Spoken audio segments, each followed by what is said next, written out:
Hey everyone, welcome back to Everything Marvel DC, and this episode is probably one of the best episodes in the series so far. And holy damn, there was a lot of things in this episode.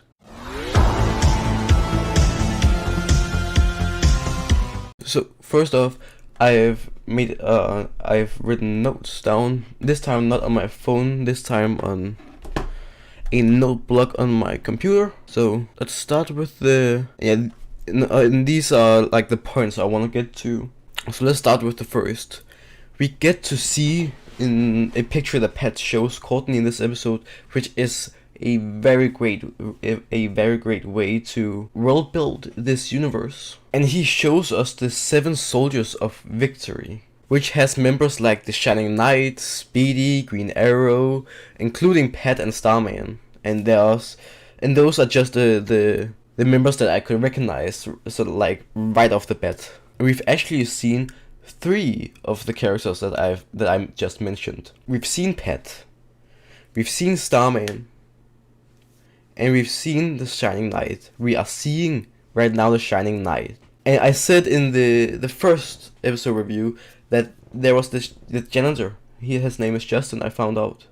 And Janitor Justin, he is the Shining Knight. And you know, there was, I think it was either the last episode or the episode before that, where Cindy, like, he or she threw his mop, and Courtney picks it up to him, and he's like, "Thank you, milady." He's always had that kind of medieval thought process. But I predicted in the first episode, I said in the first episode that he is going to be somebody. He is somebody. Like, there was also this janitor in school at some point where the camera was looking at him. I have a feeling that he's going to be a big character at some point in the season or in the series. And then we got to see, like, Henry Jr., he watches his dad's tapes when he first got the powers, and that is really a great way to show how Brainwave thinks. Like, he said that deep down, people are monsters. They're ugly. Like with the subway story that he told, where he read this man looking at a young woman, and he had these ugly thoughts, and then he with telepathic, he gave him a gentle telepathic push so he would die and get hit by a car. And then he felt better until he read the next, and then the next, and then the next. So I really enjoyed those tapes, and especially Henry. At first he looked kind of terrifying, but the longer he got, the more fascinating he got. Also, like, how he got these powers, cause he got his powers in like a very supervillain cliche way. He tested it on himself. And after the fight in the last episode, Courtney could hear that deep down Henry Jr. ain't such a bad guy as he is supposed to be, as his father is. Which, you know, after that ending, I hope a bit that he becomes a villain. At first I want him to be a hero, so he is on Courtney's team, but then slowly he becomes also more like his dad. That is the arc for him that I would love, but we'll see where they take him. And also, speaking about Courtney trying to recruit Henry, Yolanda and Rick they aren't really big fans of it, especially when Yolanda came to the hospital trying to kill Henry. I wasn't a fan of that. Also, Henry said, like, "You really think I should die after what I did?" When you think about it, he didn't do anything. It was Cindy who sent around the picture. So Yolanda shouldn't even be mad at Henry. She should be mad at Cindy. But she's imprisoned by her dad, so... Or as Beth Scoggle said, she's outseas with her mother. You know, the fake, her stepmom. Like, is she a robot of some kind?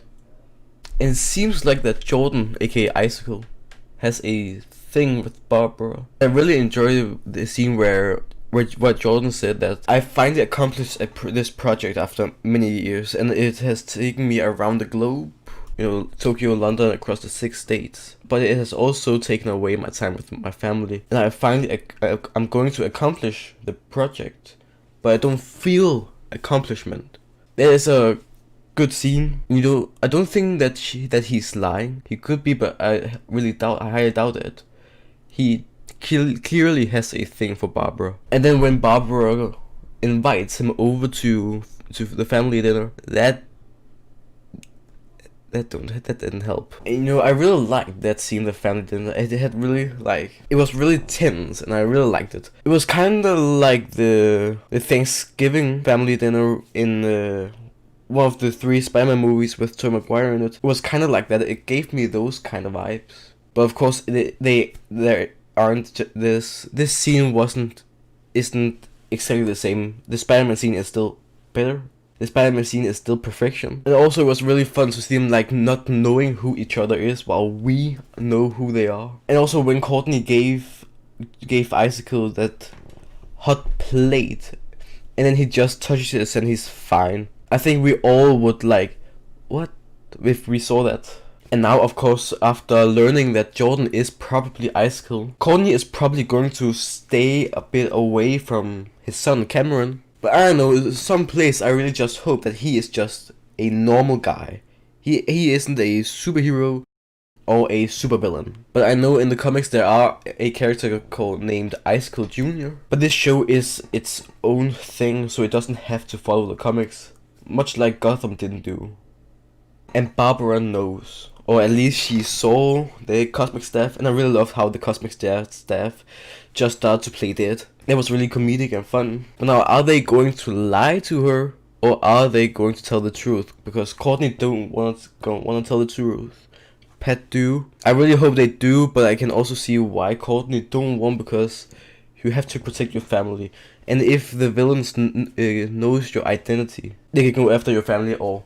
But that doesn't mean you can't say it to your family. You just have to keep your identity a secret. So you can't tell her, but I can see why Courtney doesn't want to tell her. But yeah, if you enjoyed this video, leave a like, subscribe, join my Discord server, since only 90% of my subscribers are actually subscribed. So if you are one of those, make sure to click the subscribe button in case if it's red. And yeah, I'll see you guys in the next video.